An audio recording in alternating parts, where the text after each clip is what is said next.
So collar ties is something that a lot of times grapplers will use, especially when it comes to clinch type situations. They can use this to throw you down. They can use this to set up takedowns. They can hold on to you with one hand while they're throwing punches with the other. So there's a lot of ways that we can deal with the clinch, but one option that you have to counter this is actually utilize it, get a 2-on-1 grip, and then set yourself up for multiple different takedowns that you can do against a person that's attacking you. Now, I don't always recommend taking fights at the ground, just simply due to the fact that a ground is a dangerous place to be in to begin with, but you do have options, and sometimes it is a good idea to take the person to the ground depending on the circumstances. So without further ado, let's kind of jump into some of those options. The best way to kind of get a 2-on-1 grip from this is to take your cross hand, grab the wrist, turn your head also so that the fingers and hand itself starts kind of peeling off the back of your head, but you're also going to utilize your shoulder with a shrugging motion that helps elevate this elbow a little bit, puts a little bit of pressure, and helps break the grip. Same time, you take the same hand and you're actually pushing behind the tricep and the elbow area to help relieve that at the same time.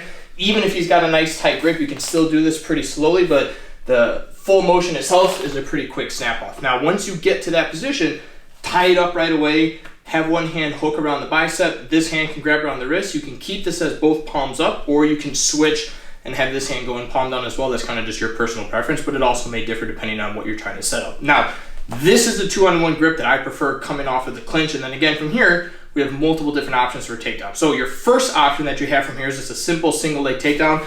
I'm gonna hold on to this arm. I'm stepping off to the side a little bit, and essentially I'm just driving straight through this person. So I'm gonna drop my back knee, continue driving all the way through. Once I get down to about my knee or about close to my knee touching, I can let go of this hand completely. If it gets trapped in the process, great. If he pulls it back, that's fine, because at this point I've already got the leg loaded. Hook the leg, start driving up, drive your head through, and now we come up with a single leg. I'm not going to go over all the options from here, but you have multiple different ways that you can finish a single leg takedown from here. Again, depending on how this person reacts, I can go for an ankle pick. I can simply just step back and drag the person down. I can high pick the leg and either get them to fall down that way, or simply just sweep the leg from there as well. So again, just from the single leg position, you do have multiple options, but the main focal point is simply just getting into the single leg off of that 2-on-1 hand grip. He's got this grip. I snap it off, drop, and we come right up here with our single leg attempt. Second option, very similar as if you were going for a single leg, but instead you're actually going to go for a low ankle takedown. But again, as always, we start with the 2-on-1 grip.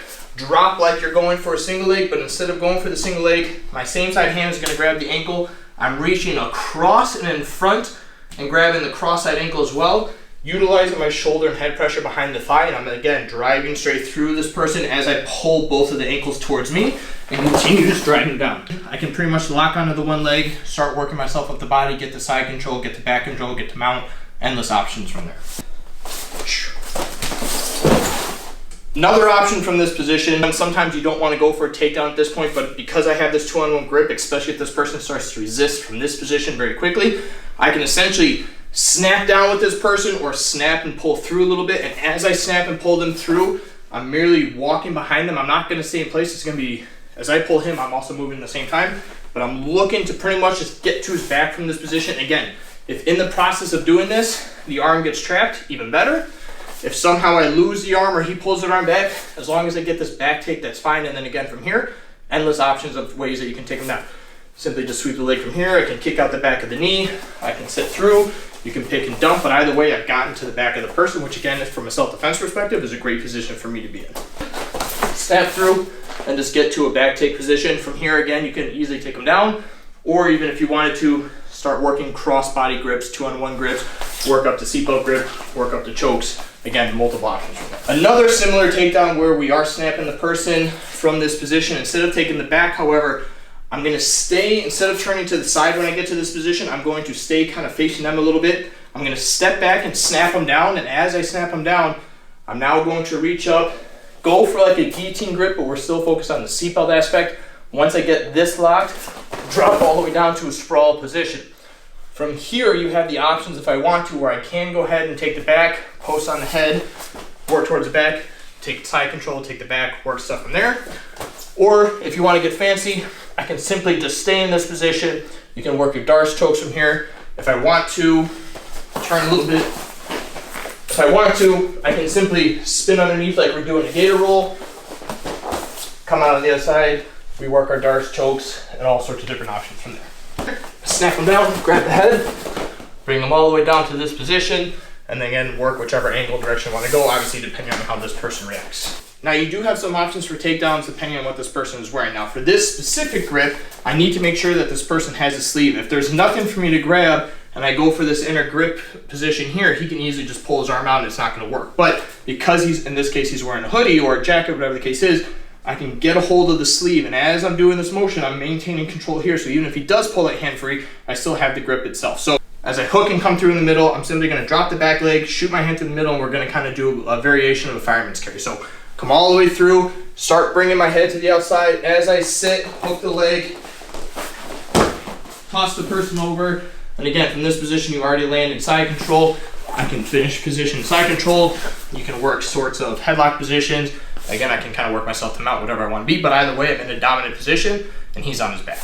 We get our grip, come all the way through, sit through, come around the top, and then again, finish up side control, get to mount, whatever the case is. The nice thing with these takedown variations is once we get into this position where we've gotten the 2-on-1 grip, depending on how this person reacts, I'm able to chain all these together. So if I get to this position, and I start shooting for the single leg, and maybe he starts trying to get his hips away from me, or he starts pressuring back into me, I can quickly adjust and drop the head down. Or if I'm in the process of doing this one and he's really posturing hard, whatever, then I work towards the back. Or even better, if he postures really hard, I let that pressure go and I drop my weight and I go for the single leg. So you do have ways to chain these together. If one doesn't work, you can easily feed it into another.